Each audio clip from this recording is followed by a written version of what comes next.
Hey there to all my physics pals. Paul Lake here with another physics problem solved. We got a rotational kinematics problem we're going to work. We're going to determine the angular acceleration of a wheel.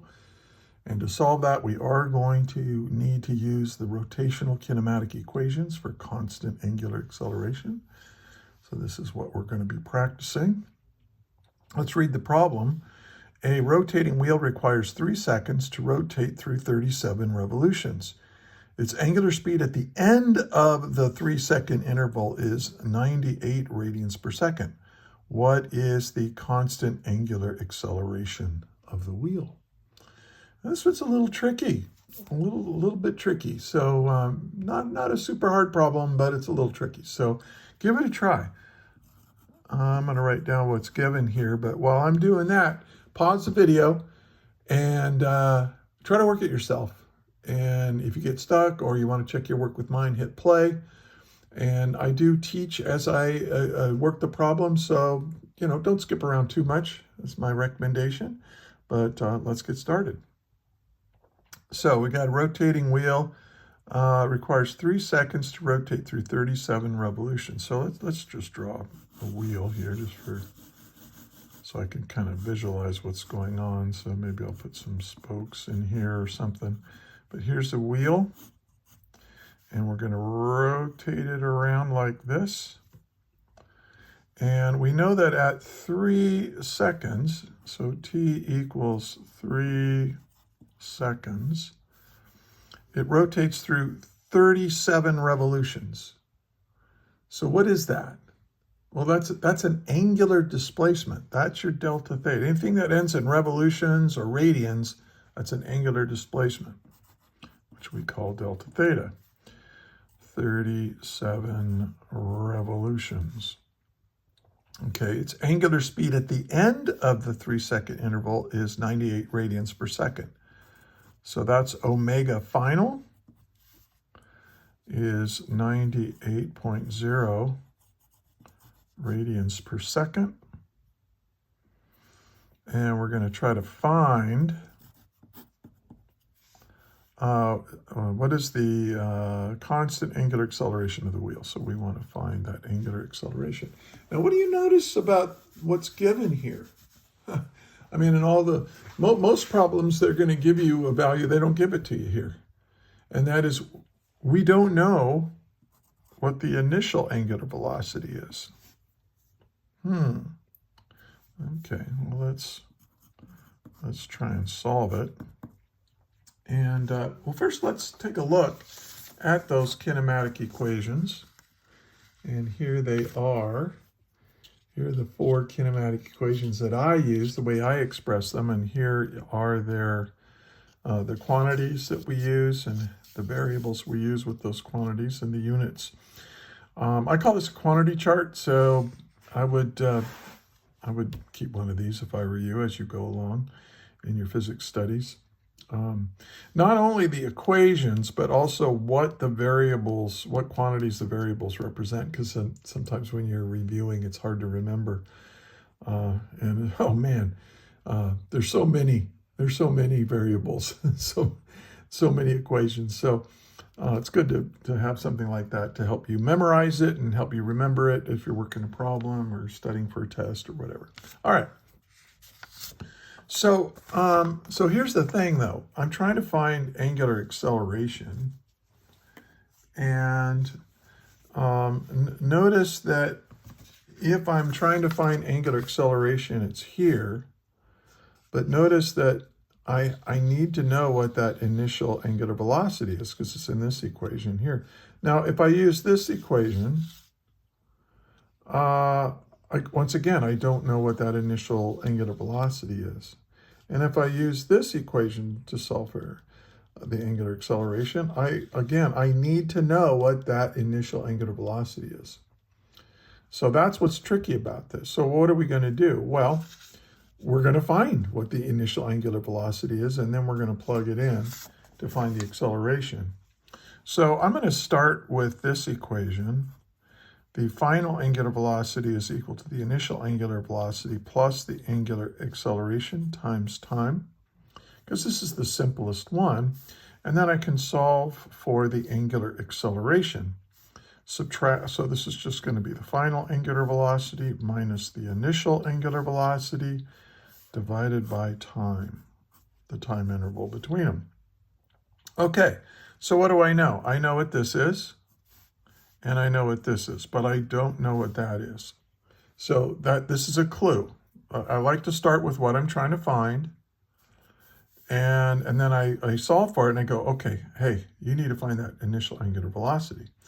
So what I'd like to do is use a kinematic equation to solve for the initial angular velocity, but I don't want to have,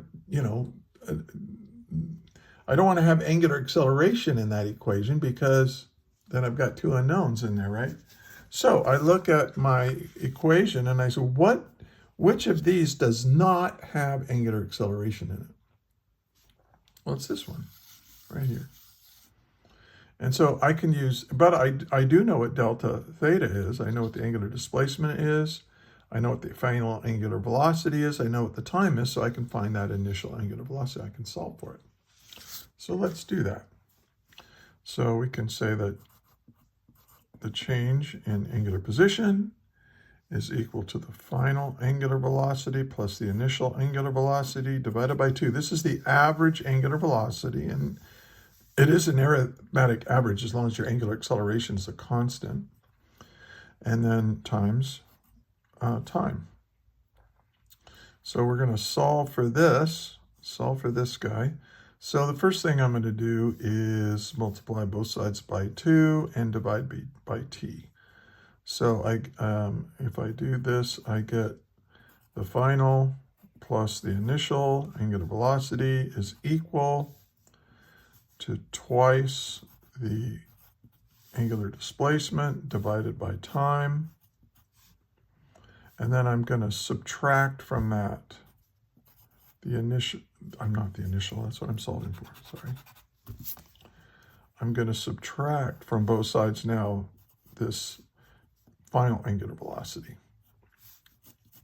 And so, well, that got kind of messy. Let's just rewrite it. Twice the angular displacement divided by time minus the final angular velocity. That'll give me my initial angular velocity of the wheel. All right. So, got a problem here, though. Delta theta is given in revolutions, but angular velocity, the final angular velocity, is given in radians per second. So you got to make a choice. Do you want to do this problem in radians, or do you want to do it in revolutions? And it doesn't really matter when you're just doing kinematics. If all you're doing is kinematics, you're not doing torque or any of that kind of stuff, then it's perfectly fine to do everything in revolutions or in radians or even in degrees. But I always default to radians because nobody ever got fired for using radians, because radians always work. So I'm gonna take this and I'm gonna say delta theta is equal to 37.0 revolutions, and I'm going to change it to radians by saying that, 1 revolution is equal to 2 pi radians. Okay, and that cancels out the revolutions and just leaves radians there. So, and I'm going to leave the pi in here. 2 times 37 is 74 times pi radians. So that's my delta theta. So now I can take this value and plug it in here. So let's go ahead and plug in our values. This is 2 times the change in angular position, which is 74 times pi radians. There's your delta theta. And then we're going to divide that by time, which was 3 seconds. And then we're going to subtract from it our final angular velocity, which was 98.0 radians per second. And that should give us our initial angular velocity. And when you solve for it, you get, at least I got, 57.0 radians per second. Okay, so there's my intermediate value, and now all I need to do to solve for the angular acceleration is put it in here. And so the final angular velocity is 98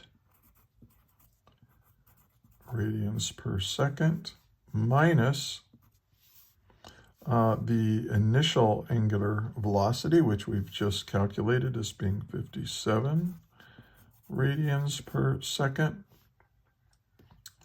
And then we're going to divide that by 3 seconds.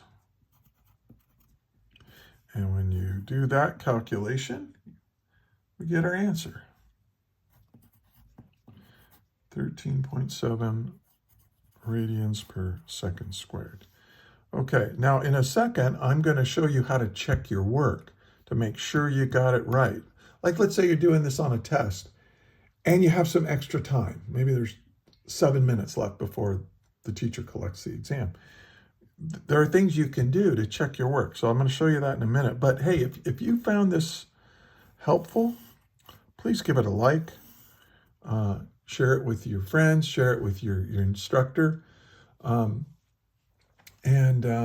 check in the description.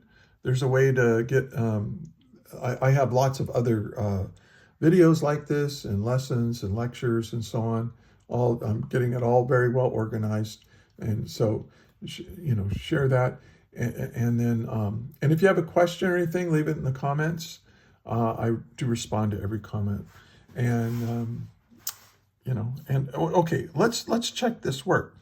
Well, here's how I check. I just choose one of the kinematic equations that I haven't used yet and see if it works. And so I use this one where I'll say the final angular velocity squared is equal to the initial angular velocity squared plus twice the angular acceleration times delta theta, our change in angle, angular position. And I plugged all that stuff in. You know what, this video is getting to be long enough. I'll just show you, because I always work these out in advance. So here's what I did. I did this, and then I plugged in my final, and then there's my initial plus, all this stuff. And look, I got 9,604 radians squared per second squared, 9,619. To 3 significant figures, this is okay. Then I took the square root, and they're really, both sides get radians per second. That's close enough. So I can be very confident that I did the problem right. So it's always a good way to check your answers, is to plug your values into a kinematic equation that you haven't used and see if it works. And if it does, you're in good shape. Hey, I want to thank you for watching all the way to the end. I also want to thank you for being a physics student and studying this. This is hard stuff. And we need good, hardworking people like you to learn physics so that we can keep this whole scientific revolution, industrial technology, civilization going. Because if nobody bothers to learn this stuff, yeah, not going to be good. So thank you for that. And hey, until the next video, may the net force be with you always. That is all.